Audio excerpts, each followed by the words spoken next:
plus dulu buat kalian. Prestasi kalian di film ini keren banget. Aku udah nonton kayak kalian tuh trending di Twitter, di semua sosmed tuh trending banget karena kayak prestasi anak bangsa banget sekarang kan. Terutama mungkin prestasinya yang akhir-akhir ini lagi hits itu yang film kalian masuk ke Busan International Film ya. Festival, congratulations di dominasinya. Nah, sebelum kita mulai mungkin nanti aku akan tanya-tanya nih tentang seputar film Penyalin Cahaya dan bagaimana pengalaman kalian selama proses pembuatan film ya Mas ya dan Kak Shenina. Iya. Oke. Mungkin pertama kali kita lebih tarik dari akar aja sih data ke filmnya kayak bagaimana nih film Penyalin Cahaya itu dibuat, kenapa isunya itu diangkat sedemikian rupa. Mungkin gini untuk Mas Gas. Oke. Ya, saya selalu berpikir bahwa film itu kan sebetulnya media komunikasi yang sangat efisien ya. Jadi untuk bertutur, untuk menyampaikan pesan, menyampaikan argumen gitu. Dan kalau medium ini melibatkan banyak sekali orang dan kemudian melibatkan banyak sekali modal, tenaga gitu ya, saya rasa film itu perlu digunakan untuk membicarakan sesuatu yang ada kontribusinya ke dalam masyarakat gitu. Dan saya melihat di perkembangan kondisi kita gitu ya, bahwa kejadian di mana penyintas kekerasan seksual itu tidak mendapatkan ruang untuk berbicara atau tidak mendapatkan keadilan itu banyak sekali terjadi gitu. Dan saya berpikir ini perlu disuarakan gitu untuk kita bersama-sama melawan gitu, kejadian ini dan menciptakan ruang yang lebih aman untuk kita hidup dan kita tinggal gitu. Jadi di awal saya memilih tema tersebut sebagai landasan dari film Penyalin Cahaya. Oke. Menarik banget sih Mas yang dari poin ini dari aku tahu itu kontribusi masyarakat. Karena aku juga ikutin Mas Egas dari sejak film-film sebelumnya itu Mas Egas tuh lebih fokus ke ngangkat isu-isu yang emang mengenai social affairs, terus bagaimana tentang relatable ya untuk masyarakat dan mungkin pada saat itu perfilman lebih masih genre-genrenya tuh masih ringan dan Mas Egas tuh membuat mengangkat topik-topik yang benar-benar menarik banget dan kayak mungkin masih kurang diangkat di perfilman Indonesia, tapi keren banget sih. Dan di film Penyalin Cahaya ini yang digarap oleh Rekata Studio dan Kadinga Picture, bagaimana caranya Mas untuk membangun isu sexual harassment itu menjadi sebuah cerita yang mungkin bisa diterima oleh masyarakat dengan mudah. Karena kan menurut aku isu sexual harassment kan mungkin masih agak sensitif gitu. Dan bagaimana packagingnya itu bisa diterima dengan baik. Ya, tentunya yang pertama dengan mengemasnya sedekat mungkin dengan kehidupan kita sehari-hari ya. Karena kekerasan seksual itu bisa terjadi di mana saja, bisa di lingkungan kerja, bisa di institusi pendidikan, bisa di lingkungan tempat kita tinggal gitu, bisa terjadi banyak. Nah, saya memilih setting institusi pendidikan sebagai setting utama gitu karena kita juga sering mendengar berita gitu ya, kekerasan seksual terjadi di kampus gitu ya. Jadi saya memilih itu menjadi topik yang menjadi set juga dari film kita. Dan saya membalutnya dengan kita menyebutnya genre gitu ya, suatu genre yang bisa membuat penonton itu mengikuti perjalanan karakter utama dari awal, tengah, dan ending gitu. Dengan adanya genre ini, saya rasa suka duka, emosi yang dirasakan oleh pemeran utama itu bisa tertransfer lebih efisien dan lebih kuat kepada penonton, sehingga layer argumen yang sedang kita tawarkan di dalam film pun juga ketika emosinya sudah sampai, tentu saja pesan yang akan disampaikan pun juga akan lebih mudah tersampaikan. Oke. Menarik sih Mas ya Mas.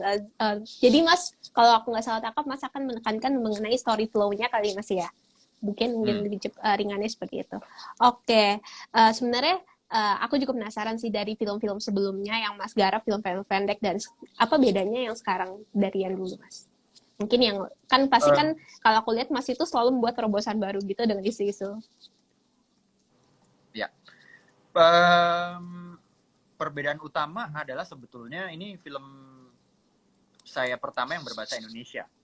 Jadi kalau sebelumnya di film pendek sering saya menggunakan bahasa Jawa seperti di film Lemantun, di film Perenjak, Tak Ada Yang Gila di Kota Ini, itu kebanyakan bahasa Jawa gitu. Karena memang settingnya yang dipakai adalah di Jogja. Nah, di film panjang ini itu setting yang dipakai adalah Jakarta. Kenapa? Ya karena selain sebagai ibu kota, Jakarta adalah tempat pertemuan dari masyarakat berbagai daerah dengan berbagai macam latar belakang, dengan berbagai macam kultur itu bertemu gitu. Sehingga saya merasa ini bisa merepresentasikan Indonesia mini gitu. Sehingga bahasa yang dipakai adalah bahasa Indonesia. Oke. Menarik sih karena sekarang berarti film Pencarian Cahaya itu benar-benar ingin meningkatkan dan mempromosikan nasionalisme kali ya Mas ya, karena unsur-unsur yang dipakai Indonesia banget. Dan oh ya Mas, yang Tapi saya sebetulnya tahu, mungkin oh ya kenapa? mungkin nasionalismenya bukan menjadi yang utama ya, tapi hanya sebagai stat gitu. Karena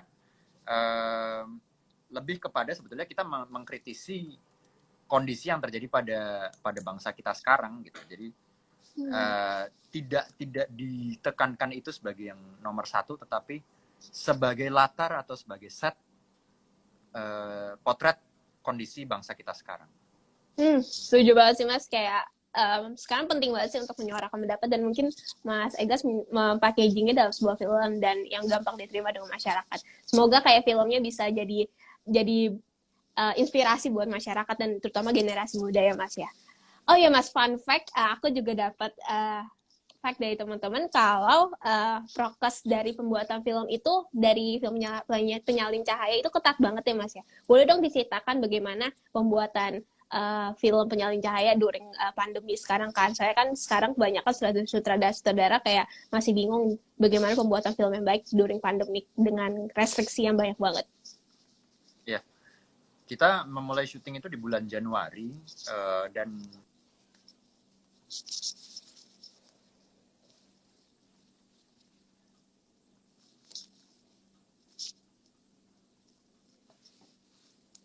setiap beberapa hari kita ada sampling untuk tes PCR terus untuk memastikan kita dalam kondisi sehat. Dan pembatasan jumlah kru harus dilakukan, distancing. Jadi misalnya kalau syuting tuh setiap kru bisa ke berbagai area gitu. Tapi kalau dalam pandemi ini kita menerapkan sistem namanya ring gitu. Jadi di dalam ring satu yang boleh ada di situ hanya kru sutradara, script continuity, dan asisten sutradara satu misalnya. Di ring kedua itu adalah kru art.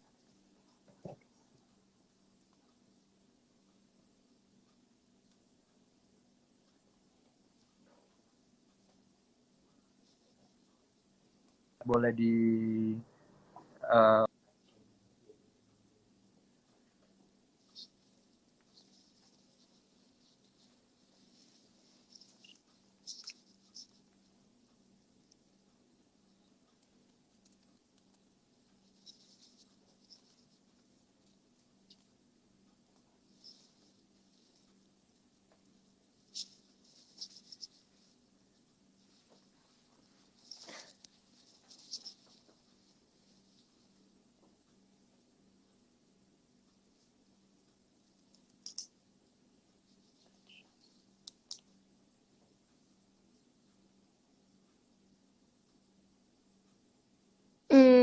Oke. Mungkin kalau Kak Shenina nih selama syuting di film Penyalin Cahaya, agak gimana? Boleh dong kasih kesan-pesannya selama kayak kita kan syutingnya agak ribet kan? Oh, delay ya? Halo, Halo? suara aku masuk ya, tapi Masuk kok. Kak Shenina denger aku nggak? aku dengar jelas, tapi emang Kak Regas putus-putus. Oh, oke. Mungkin kita chit-chat dulu sama Kak Shenina kali ya. Kak Regas Oke, mungkin lagi. boleh. Kak Shenina ini Boleh, banyak banget boleh. komenannya. Fans-fans Kak Shenina nih. Shenina cantik Waduh, banget. terima kasih Shenina loh. punya fans. Keren-keren emang. Waduh. Oke, Kak Shenina boleh Oke, dong sharing Kak, selama jadi pemain utama dan di film Penyalin Cahaya ini gimana kesan-pesannya? eh yang pastinya banyak sekali tantangannya ya. Maksudku, pasti setiap karakter memiliki tantangannya masing-masing gitu. Tapi di film Penyalin Cahaya ini adalah film pertama kalinya aku memerankan pemeran utama, dan karakter yang diperankan itu kan sebagai penyintas kekerasan seksual gitu kan Kak. Jadi tanggung jawab memerankan karakter tersebut sangat sangat berat gitu tanggung jawabnya. Jadi alhamdulillahnya untuk pre-pro-nya kita cukup matang. Aku dipertemukan Karegas itu dari bulan Agustus dan kita syuting itu di bulan Januari. Kita sempat ada reading yang sama pemain lainnya itu dalam 1 bulan penuh. Dan aku juga sempat diasingkan untuk menyendiri ke Bali, dikirim karena eh ya untuk tenang diri aku dulu gitu loh. Jadi kayak untuk makin masuk ke dalam karakternya, dan banyak proses yang sebenarnya aku laluin, tapi asik banget. Karigasnya pergi ya? Oke. Iya, kayak gas. Gak apa-apa, kita lanjut dulu ya guys. Iya, kita lanjut aja gas terus. Oke. Iya, jadi cukup cukup menyenangkan, dan dalam waktu 20 hari syutingnya selesai pun aku masih ngerasa udah selesai gitu kan. Oh, Iya, tapi gitu sih Kak. Jadi ya tantangannya sangat sangat banyak, dan tanggung jawab untuk karakter tersebutnya juga sangat cukup berat, dan alhamdulillahnya sudah selesai, dan kemarin dengan senang banget kita ternyata terpilih masuk nominasi juga di Busan International Film Festival gitu, salah satunya. keren keren. Aku nonton story-storynya Kak Shini, tahu foto-fotonya sama Song Joong Ki. Sorry. Waduh, iya. Keren keren. Dan Mas Ega, halo Mas, udah bisa Ya, ya, dengeran? sorry tadi keputus. Iya. Halo Mas. Mungkin kita lanjut aja kali ya. Mungkin karena tadi Kak Shini udah mention tentang Busan International Film, mungkin kita bisa ngomongin tentang itu sekilas nih Mas. Nah, setahu aku juga dari film Penyalin Cahaya itu masuk nominasi, yaitu New Currents di Busan International Film nih. Bagaimana Mas bisa dong dijelasin New Currents itu seperti apa? Karena kan setahu aku di Busan International Film itu punya sectionnya banyak-banyak kan, kayak ada wide angle, terus ada new Asian cinema di sana, terus ada open cinema juga. Itu bagaimana New Currents itu kategorinya seperti apa?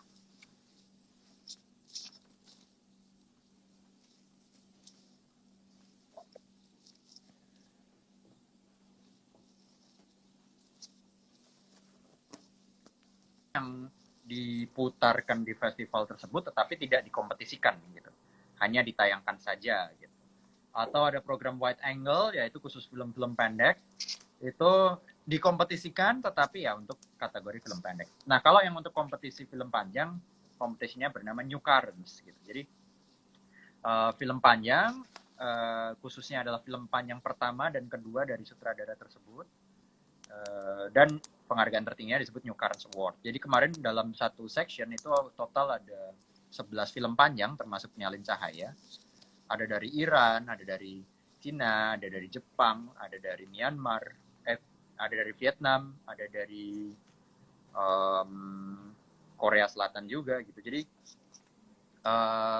ada 11 film, dan rasa-rasanya mereka menawarkan kebaruan bentuk baru dalam sinema gitu. Jadi stylenya ada yang tiba-tiba thriller, ada yang horor, tapi horornya juga bukan horor yang jump scare, tapi horornya ini lebih ke horor yang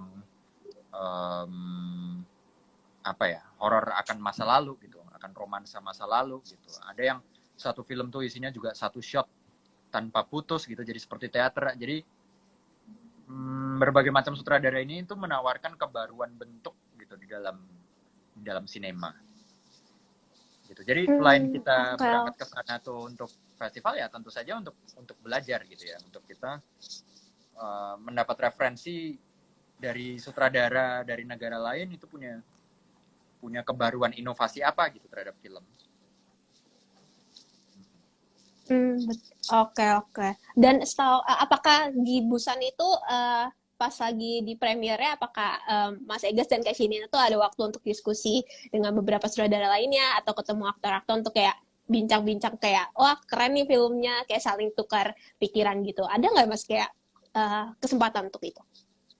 Ada banget, karena kita kebetulan karena berhubung protokol ya, jadi sutradara yang diberangkatkan ke Busan itu tidak bisa sebanyak kalau tahun-tahun biasa di luar pandemi. Jadi yang berangkat itu satu film hanya boleh satu sutradara gitu ya, atau satu sutradara dan satu pemain gitu ya. Dan mereka ada beberapa yang harus menjalani karantina selama 14 hari juga seperti kita. Dan Shenina kebetulan mendapat privilege bisa berangkat karena dia diundang untuk membacakan nominasi di Asian Film Awards. Dan oleh karena itu kita stay di satu hotel yang sama di Busan, namanya Sheila Stay Hyundai. Dan setiap sarapan, setiap makan siang itu kita selalu bertemu dengan mereka. Kita selalu makan malam bareng gitu. Sehingga tidak hanya di acara formal seperti festival, tapi di acara-acara biasa seperti makan sarapan ataupun makan malam aja itu juga kita ngobrol gitu, kita bertukar pikiran dengan mereka. Selain Oke, sutradara, jadi ada ruang ada untuk juga diskusi. aktor yang datang selain Shenina ya, ada aktor dari Jepang yang bermain di salah satu film Filipina, dan Shenina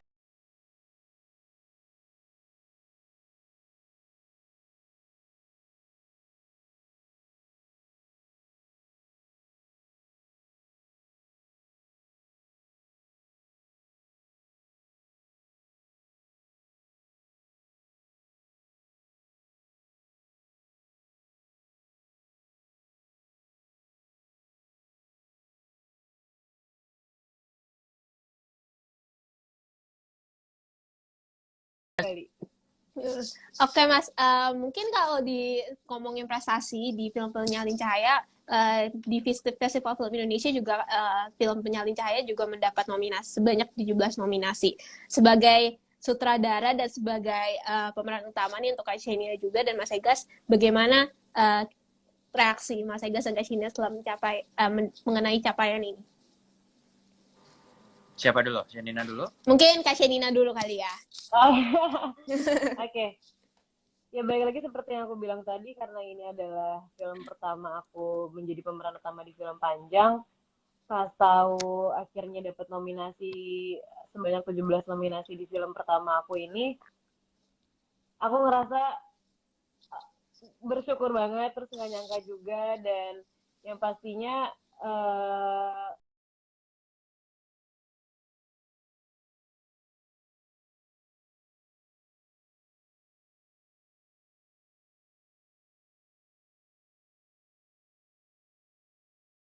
kayak aku nggak bisa menjelaskannya gitu kak, tapi yang jelas bangga banget sih, bahagia banget, dan kayak aku selalu bilang sama Kak Regas, usaha kita sudah sampai di sini loh kak, gitu. Jadi kayak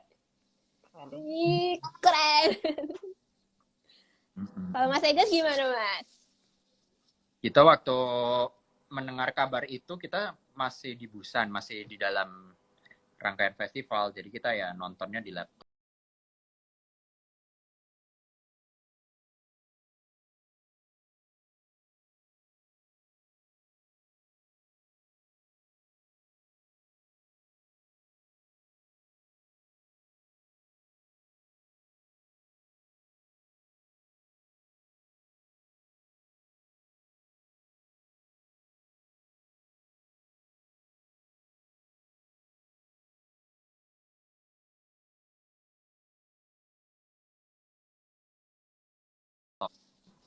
Kita tetap bisa berjalan dengan menjalankan protokol.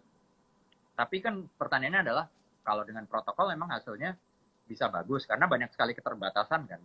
Kru terbatas, jam kerja juga terbatas gitu. Posibilitas set yang dipakai juga terbatas, itu nanti hasilnya bagus nggak ya filmnya gitu. Tapi ternyata tetap bisa terkontrol gitu. Berarti sumber daya manusia kita gitu ya, kru-kru kita, pemain-pemain kita itu punya etos kerja dan kreativitas dan daya juang yang luar biasa sebetulnya, dan kita harus mempertahankan atau memaintain itu. Film Indonesia sempat mendapat titik yang tinggi-tingginya gitu sebelum pandemi datang gitu. Banyak sekali dalam 1 tahun 10 film Indonesia penontonnya di atas 1 juta gitu, dan kalau itu tidak diteruskan selama pada saat terkena pandemi, kita bisa mengalami mati suri kembali perfilman. Dan kemarin kita tetap syuting dan eh, membela-belain untuk berangkat ke Busan meskipun harus karantina 14 hari, itu adalah juga salah satu upaya untuk kita mempertahankan industri gitu, mempertahankan industri film Indonesia terutama ya. Dan tentu saja selain ya sudah berarti semua kerja keras kita membuahkan hasil, dan 17 nominasi ini rasanya dipandang untuk jangan sampai sekarang sudah berpuas diri, tetapi justru kita harus lanjutkan lebih lagi gitu, agar kedepannya film berikutnya juga memberikan kualitas yang sama baiknya, kepercayaan penonton Indonesia akan film Indonesia juga semakin naik, sehingga argumen atau statement yang sedang kita coba sampaikan melalui film lebih tersebar luas, lebih banyak gitu. Betul. Dan kayak kerja keras tidak akan mengkhianati hasilnya, Mas ya. Nah, ngomong-ngomong kerja keras nih, aku tuh kemarin tuh search di Twitter ada thread yang benar-benar kayak bikin aku wow gitu, kayak Kak Shenina sama Mas Egas tuh adalah jawaban kalau ditanya siapa idola kalian saat ini. Tuh berarti kalian itu udah jadi idola nih sekarang nih. Kalian udah menjadi inspirasi insan-insan muda nih. Dan mungkin sekarang ke Kak Shenina kali ya. Kak Shenina ini banyak yang nyari ini di bawah nih. Kak Shenina nih. Kak Shenina kan sekarang salah satu artis yang inspirasi udah di generasi muda nih. Dan sekarang masuk ke nominasi pemeran utama perempuan terbaik di Film Festival Indonesia. Congratulations. Terima kasih. Gimana nih kesannya nih Kak Sherina nih atas pencapaiannya? Karena yang aku tahu kan standar dari Film Festival Indonesia tuh tinggi banget dan harus benar-benar kayak kerja keras banget nih. Gimana nih? Iya, ya kalau menurut aku itu sesuatu yang harusnya aku menjadikan apa ya, tidak jadi patokan juga sih. Cuma maksudku, aku pengen ke depannya lagi aku akan terus bisa berkembang jadi lebih baik lagi tetap, dan gak gampang puas juga, dan yang pastinya aku masih akan terus ingin merasakan banyak karakter yang bisa aku perankan di kedepannya lagi. Ya karena balik lagi ini pertama kalinya juga kan kayak untuk memerankan pemeran utama, jadi aku sangat yakin ke depannya aku masih banyak banget harus belajar lagi ke depannya untuk jadi lebih baik, dan masih banyak untuk mengeksplor karakter-karakter di next-nextnya apa yang bakal aku dapetin gitu. Lebih ke sana sih, jadi semoga nextnya setelah apa namanya, walaupun sudah masuk di nominasi pun aku bakal tetap terus banyak belajar ke depannya supaya tetap konsisten dan bisa menjadi lebih baik aja. Betul. Mas Egasnya left. Kita growth talk dulu kali ya Kak ya. Gak apa-apa. Boleh Kak.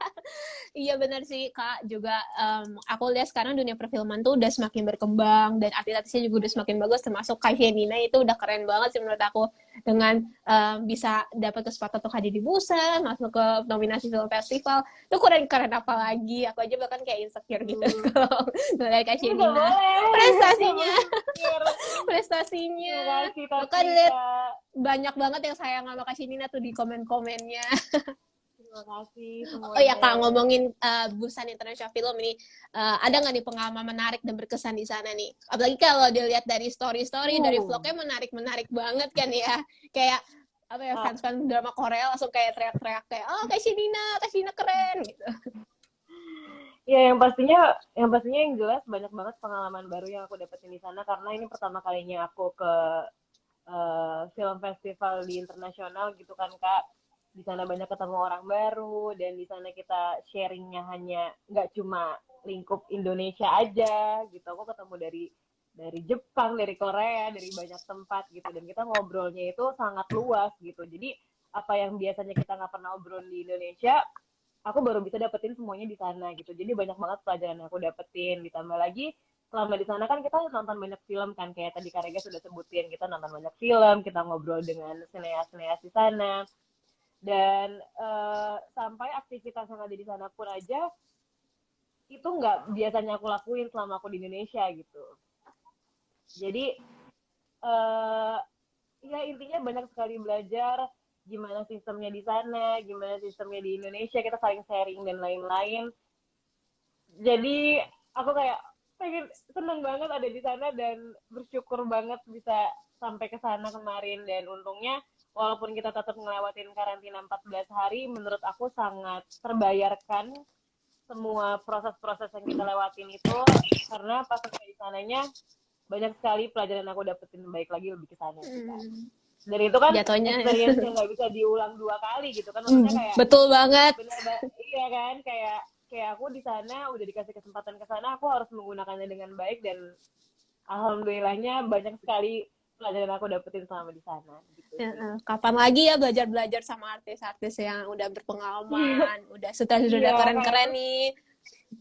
kita ketemunya selain sama aktor dan aktris, kita ketemunya juga sama director yang pikirannya pasti kan wah gitu semua. Jadi Iya. aku bersyukur. Apalagi ditemenin sama Mas Egas langsung ya di sana ya. Jadi kayak sama-sama saling Iya, belajar. bener banget. Jadi kayak keberadaan Kak Rega sangat sangat sangat amat membantu aku selama aku di sana, karena kalau nggak ada Kak Rega juga mungkin aku kayak patung di sana. Jadi Oke, keren banget Kak. Oh ya ini aku ada question dari netizen nih. Itu dari @dita, A-nya banyak banget, ada 4.k. Ditanya nih, untuk filmnya kapan tayang nih Mas? Atau Mbak? Pengen banget nonton tuh. Excitement-nya udah banyak banget nih. Boleh nih, siapa nih yang mau jawab? Ya, kita akan share dalam kabar-kabar ke depan gitu untuk rencana tayangnya gitu. Tapi yang pasti ditunggu aja untuk kabar tayangnya gitu. Oke, nih sahabat KG ditunggu aja karena ada surprise kayaknya nih ya dari film Penyalin Cahaya nih. Kita tunggu aja. Aku juga akan nunggu setia. Aku penonton setia. Aku penonton pertama kayaknya. Nah, sahabat KG mau nanya-nanya juga nih ke Mas Egas dan Kak Shina, bisa banget taruh di kolom box, saya nanti aku tanyain. Karena pasti aku tanya, tenang kok, tenang. Akan langsung disampaikan. Oke, Mas, mungkin karena nih kebetulan nih film kita lagi diskusi santai dan besok juga kita akan menselebrasi Sumpah Pemuda nih, Hari Sumpah Pemuda. Mungkin Mas Ega sama Kak Cina bisa masing-masing kok memberikan pendapat nih. Bagaimana anak-anak muda Indonesia tuh dapat memaknai Sumpah Pemuda nih melalui film Penyalin Cahaya. Apalagi kan film Penyalin Cahaya benar-benar relatable banget nih dengan main utamanya Sore, yaitu mahasiswa juga gitu. Mungkin dari Kak Cina kali ya. Oke. dari Kak Rega dulu deh. Oke, dari Mas Egas deh. Aku rasa keberlangsungan suatu bangsa itu pastinya akan diteruskan oleh generasi berikutnya gitu kan, dan anak-anak muda adalah generasi masa depan kita gitu, dan kita memiliki banyak sekali talenta, kita memiliki banyak sekali bakat yang masing-masing orang tuh unik, beda, dan pasti ada kontribusinya apapun itu bakatnya. Kalau saya dan Shenina, ya karena kami di industri film, saya sutradara, dia pemain, ya kita membuat film gitu. Tapi kan anak muda lainnya ada yang suka mengeksplorasi kuliner gitu misalnya, atau mengeksplorasi fashion, atau mengeksplorasi arsitektur, dan itu semua pasti ada kontribusinya untuk perkembangan bangsa atau masyarakat kita yang lebih baik gitu. Yep. Di dalam film ini satu hal yang coba kita perbaiki atau setidaknya kita kampanyekan untuk kita perbaiki bersama adalah masalah kekerasan seksual yang seringkali tidak terselesaikan gitu. Dan banyak juga mungkin orang yang juga belum aware gitu untuk bagaimana harus menyikapinya gitu, atau menganggap masalah ini sebagai suatu masalah yang serius untuk sama-sama dipikirkan gitu. Dan kita kontribusinya adalah untuk memperbaiki apa yang seharusnya diperbaiki gitu. Nah, saya rasa teman-teman ketika di Sumpah Pemuda lain ya mungkin juga bisa mencari satu hal yang disumbangkan gitu kepada masyarakat sekarang gitu. Dengan bentuk yang beraneka ragam. Entah itu sifatnya berupa suatu pengkritisan gitu, atau sesuatu usul atau suatu saran. Karena kalau kita pasif, kita tidak tidak bereaksi, ya maka semua kondisi yang buruk yang terjadi di bangsa kita sekarang akan berjalan semakin buruk lagi gitu. Tapi kalau kita secara aktif mengkritisi maupun memperbaiki apa yang seharusnya diperbaiki, saya rasa masa depan bangsa kita akan terus ada gitu, dan kita sebagai anak muda mendapat tempat yang positif untuk tumbuh berkembang dan membiarkan generasi berikutnya bisa hidup dengan enak di sini. Kalau dari Kak Shinina gimana, Kak? Iya sama sih, dan aku juga pesan untuk jangan takut untuk mencoba banyak hal baru yang positif, terus jangan gampang nyerah. Jadi selagi itu positif dan berdampak besar untuk bangsa kita, menurut aku dilakuin aja gitu. Di sana sih Kak. Iya, bener banget. Aku setuju banget tadi kalimat dari Mas Egas, memperbaiki apa yang perlu diperbaikin. Jadi, cobalah kita bangun bersama-sama Indonesia lebih baik lagi nih. Karena kita kan generasi muda, generasi masa depan nih. Jadi, Sobat KG nih, ayo dengan apapun juga bisa kok kita kontribusi dengan Indonesia nih. Contohnya dari Mas Egas sama Kak Shinina nih, dari dunia perfilman. Dan bener kata Kak Shinina,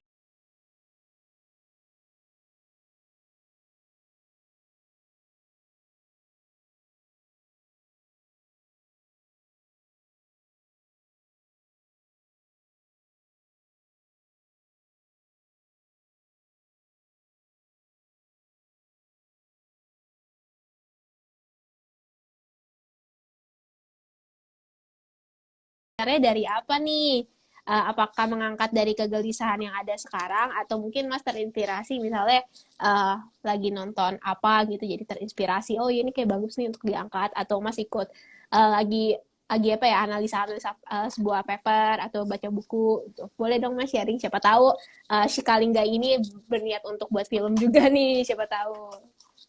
Ya kurang lebih sama seperti yang saya jelaskan di awal, bahwa ini sebagai suatu respon untuk situasi darurat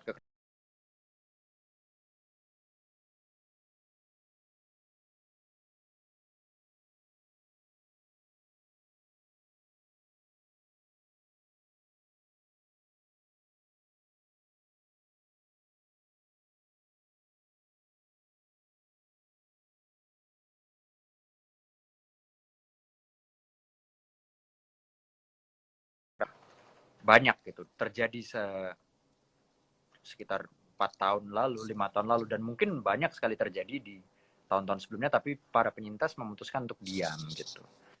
Banyak sekali ketika penyintas menceritakan apa yang dialaminya, tetapi sang pelaku malah menuntut balik si penyintas karena dianggap mencemarkan nama baik gitu. Atau misalnya penyintas melaporkan ini pada institusi tempat dia bekerja atau tempat dia belajar, dia malah disuruh untuk ya lain kali makannya berperilakulah lebih baik atau mengenakan pakaian yang lebih tertutup gitu.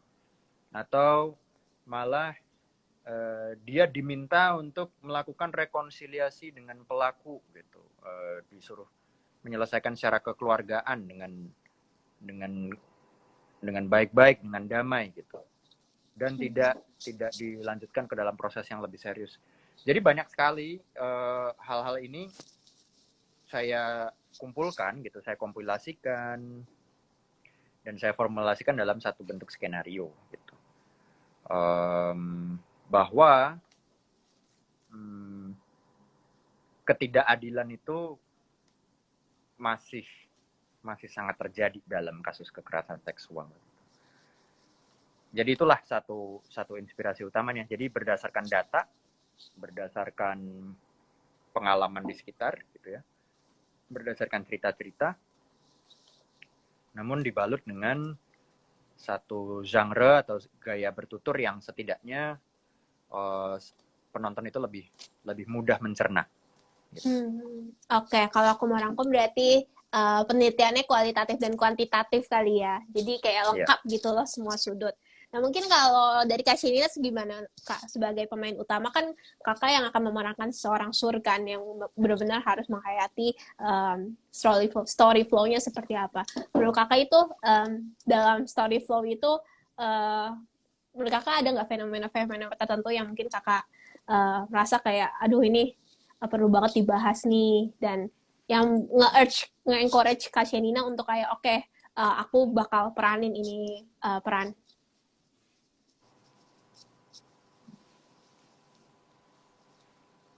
Oh, Kak Masih Shenina nggak ke-mute ya di sana. kedengeran ya? Kak Shenina kayak ke-mute deh, Kak. Halo. Halo. Mm-mm. Ya maksudnya sama kayak yang tadi Kak Regas bilang kayak banyak sekali yang cerita-cerita soal kayak apa sih namanya pelecehan seksual dan lain-lain sering terjadi di Indonesia gitu kan. Cuma nggak bisa dibahas terlalu dalam juga karena balik lagi hukum kita belum segitunya untuk Betul. menolong korban gitu kan.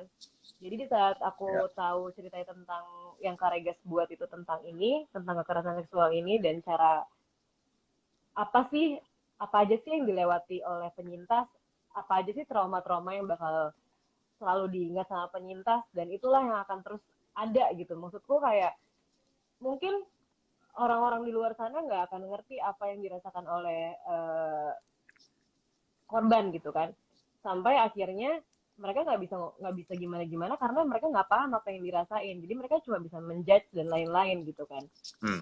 Nah di film ini banyak sekali bagian-bagian yang itulah yang disampaikan oleh Karegas dan semua timnya apa yang dirasakan oleh Suryani, bagaimana Suryani melewati semuanya, bagaimana Suryani harus melewati segala trauma yang ada di dalam hidupnya dia, lebih ke sana juga.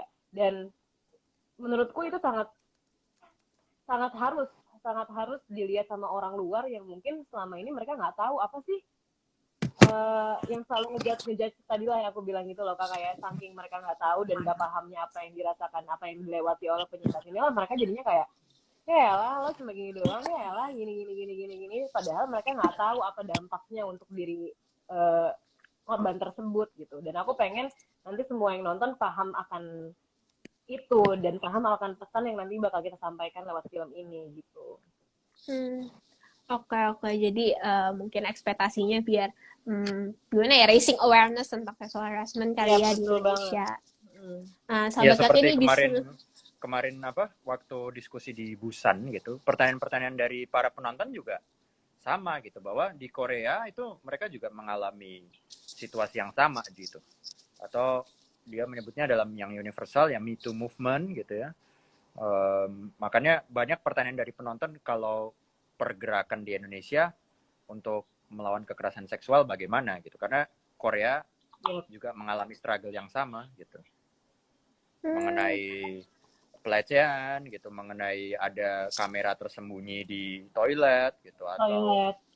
ya atau industri industri di industri mereka gitu. hmm. Oh, jadi penonton juga di sana juga nanya hal-hal yang mungkin Mas Egas dan Kak Shinina juga expect mereka akan bertanya nggak, kayak Iya. misalnya, jadi Malah ini loh yang mau justru aku sampaikan.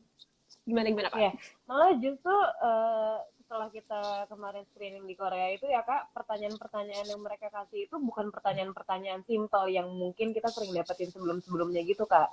Jadi pas kita di sana mendapatkan banyak-banyak banyak sekali pertanyaan-pertanyaan yang oh ternyata mereka concern di bagian ini loh banyak sekali pertanyaan-pertanyaan yang malah kita nggak expect mereka bakal bertanya hal itu gitu malah jadinya kita sebagai pembuat filmnya tersebut ngerasa senang banget mendapat respon yang seperti itu gitu. Ya. Hmm, oke, jadi intinya ruang diskusi di sana benar-benar detail dan emang benar-benar mendalam Betul. banget ya kelihatannya ya. Dan mungkin Mm-mm. kalau kita lihat ya berarti kita udah tahu pengalaman di sana tuh seperti apa dan apa yang bisa kita ambil. Mungkin kayak lebih ke aku tanya sih ekspektasi kakak sama Mas Egas nih untuk film Penyalin Cahaya tuh kan sekarang udah premier di World International kan ya, secara internasional. Mungkin apa harapannya nih untuk di publik tuh seperti apa, atau ada kayak ekspektasi-ekspektasi khusus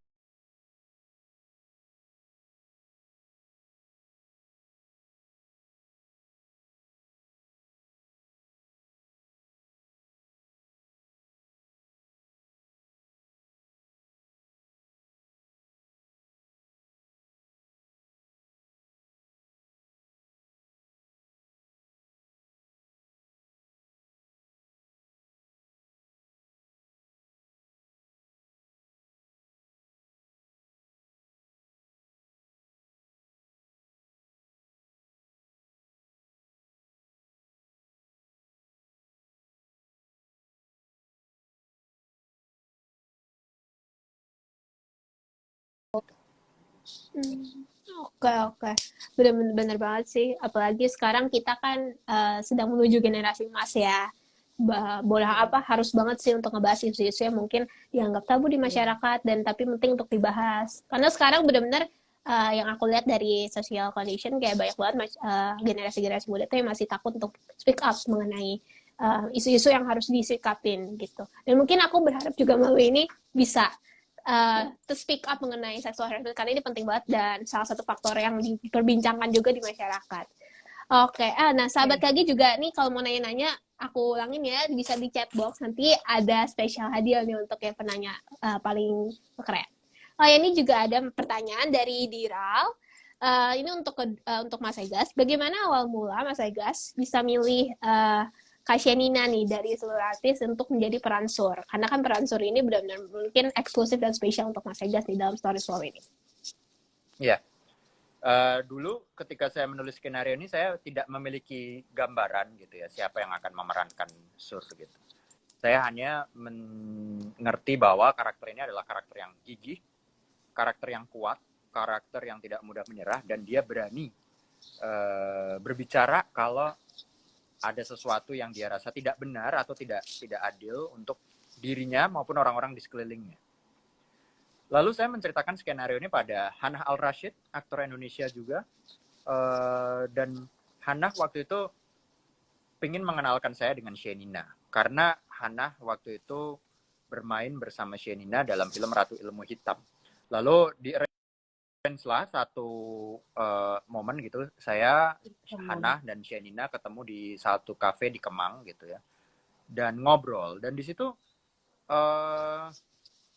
saya mendengar banyak cerita dari Shenina yang dia alami, maksudnya yang dia lewati dari SMP, SMA, tumbuh terus di industri film tuh bagaimana sih gitu ya, terus apa namanya waktu sekolah gimana gitu. Jadi malah kebanyakan ngobrol dan membicarakan film itu tidak begitu yang utama gitu. Jadi lebih kepada mengenal karakter dia. Dan dari cerita-cerita Shenina itu saya banyak gitu mendengar bahwa Shenina itu selalu berani mengambil posisi atau mengambil sikap gitu ketika menghadapi sesuatu yang dianggap tidak benar atau tidak adil gitu. Entah itu datangnya dari teman-teman yang lain atau datangnya dari suatu institusi gitu ya, atau dari suatu peraturan yang dia mau gitu untuk mengkritisi hal tersebut. Nah, dari obrolan tersebut aku rasa inilah karakter yang selama ini aku cari untuk tokoh Sur. Kegigihannya, keberaniannya gitu, kepantangan dia untuk menyerah gitu. Jadi saya merasa sebagai satu jiwa Shenina memiliki itu semua gitu. Dan setelah itu saya tidak melakukan proses casting pada Shenina. Maksudnya tidak ada kandidat lain atau opsi lain. Saya hanya melakukan yang disebut dengan test screen. Test screen itu sebetulnya hanya untuk saya bisa mengetahui kira-kira kalau berproses reading atau rehearsal sama Shenina itu apa saja yang harus aku proseskan bersama dia. Jadi misalnya aku meminta dia untuk membaca satu skenario yang emosinya adalah berkelahi atau marah gitu. Atau satu scene adegan yang adegannya itu adalah kebingungan gitu atau clueless gitu. Dan aku merekam dia dengan kamera gitu. Sehingga di situ aku tahu gitu otot wajahnya Shenina, lalu layer seni peran yang Shenina berikan gitu. Sehingga Shenina butuh lebih powerful dalam gimmick wajah misalnya gitu. Jadi ada basic itu. Dan itu jadi alasan utama. Dan menarik banget Sian yang waktu barusan kamu juga nge-share apa personality itu. Oh, MBTI? MBTI? Iya, tes personality. Ternyata gimana tuh? Personality. Ayo, Kak Shenina MBTI-nya apa tuh? Jadi kemarin aku iseng-iseng aja gitu tes personality dan hasilnya tuh ini sebentar. Kalau Mas Yang Egas ada ikutan gak tuh Mas? Ikut tes-tes begituan Mas? ikut tapi lupa hasilnya apa. Ini kalau Mas Egas Personality kayaknya aku tuh INFJ protagonis. gak sih? Mm-mm. Itu apa Iya, sih? personality aku tuh protagonis. Oh, Protagonis protagonis. ya. ENFJ ya berarti ya kayak. Iya, betul. Dan Emang untuk cocok karakternya banget. itu ya ya seperti Sur gitu. Seperti karakter Cocok Sur gitu. emang. Udah Marco Top udah the best gak sih untuk peranin Sur?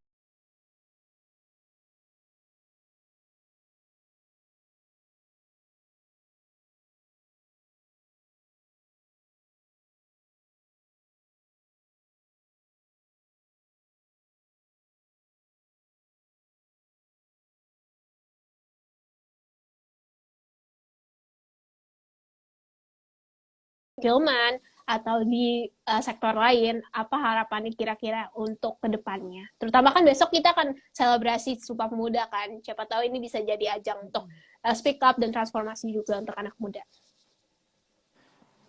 Bagiku kita itu sekarang hidup dalam era digital di mana informasi itu mengalirnya banyak banget gitu kan. Sosmed gitu. Dan kalau saya amati banyak anak muda yang di generasi saya maupun di bawah saya itu mengalami suatu apa ya, rasa kegundahan atau kegalauan atau kurang percaya diri maupun rendah diri gitu karena selalu membanding-bandingkan diri dengan orang lain gitu. Jadi karena di sosial media maupun arus informasi sekarang yang begitu cepat, kita itu kan jadi dengan mudah melihat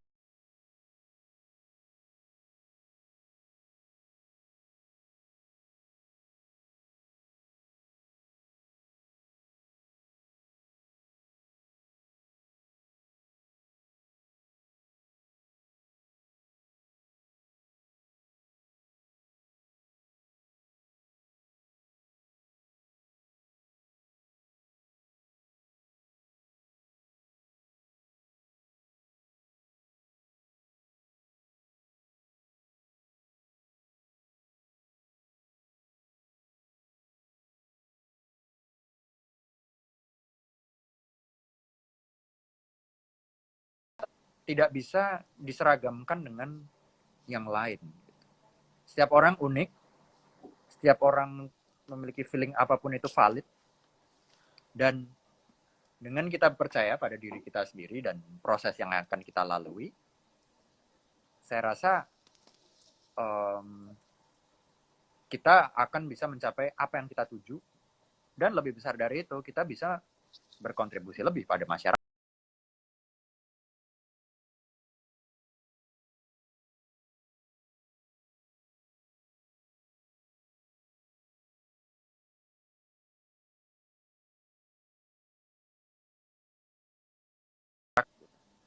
Sedikit berjalan lebih lambat gitu untuk berfokus pada diri kita sendiri gitu.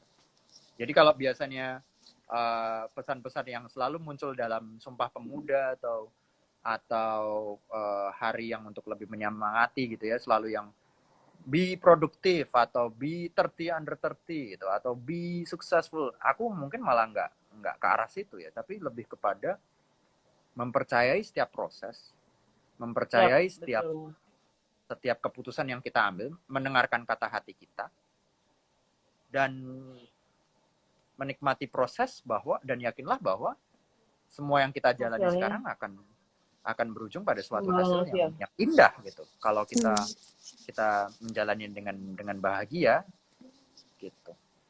Itu mungkin ya. Oke. Kalau dari Kak Shinya gimana nih Kak?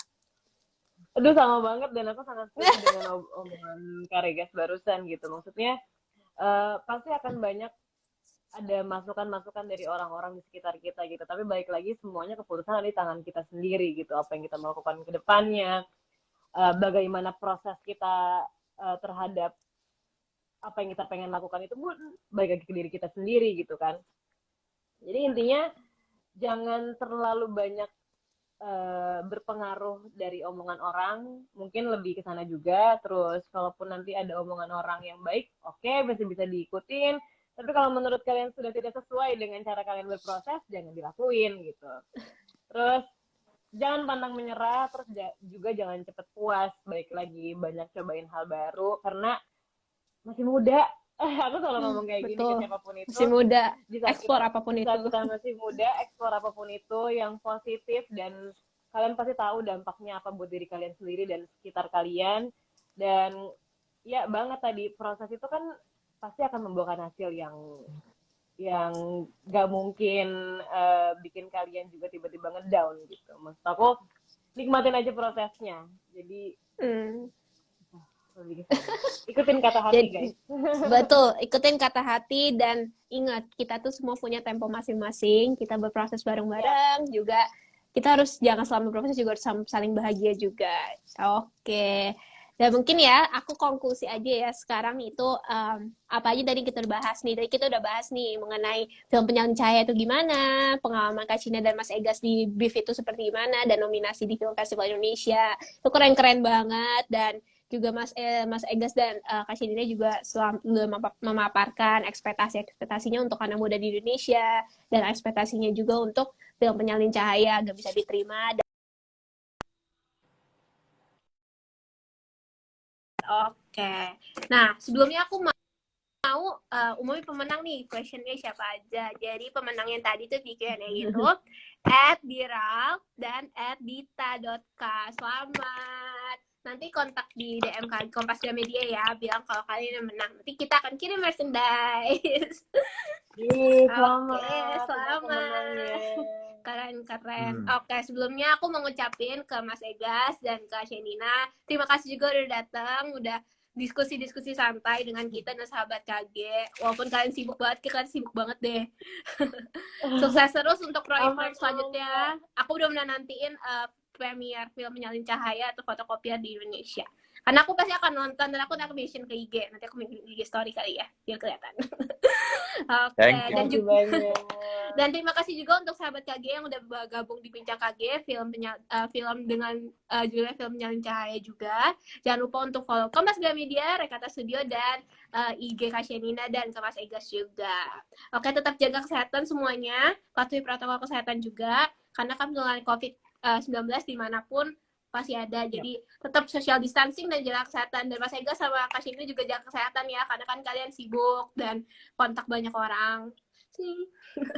Thank you, Oke, have a sama-sama. nice day, Mas Egas, Kak Shenina. Nama aku Michelle, Sampai dan jumpa. bersama Mas Egas dan Kak Shenina. Pamit undur diri, Sobat Toge. Thank you, Michelle. Bye. Jaga kesehatan. Bye. Terima kasih.